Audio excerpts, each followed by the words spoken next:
sir, madam. My name is Bernardita Bustillo, 42 years old. I'm married. I'm blessed with 3 boys.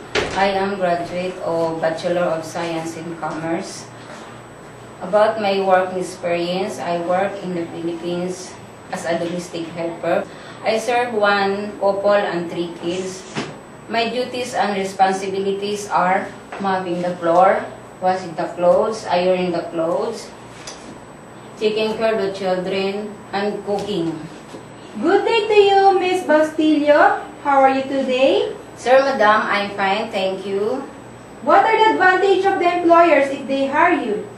Sir, madam, the advantage of the employer if they hired me because I'm honest, loyal, trustworthy, and hardworking person.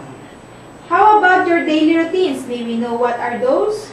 Sir, madam, my daily routine are cook the dishes, to assist the children, to assist the needs of the children, and to fix all the things they need.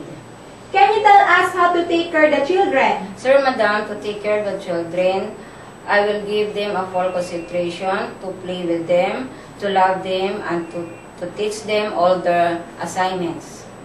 What if you commit a mistake and the employer scolds you? What will you do? Sir, madam, if I will commit a mistakes to my employer, I will say it sorry and I promise not to do it again. What is your last message to your future employer? Sir, madam, please choose me. I really need this job for my family, and I promise to all my duties and responsibility as a domestic helper, and I promise to finish my 2 years contract. Thank you, Miss Bustillo. Good luck and see you in abroad. Thank you, sir, madam.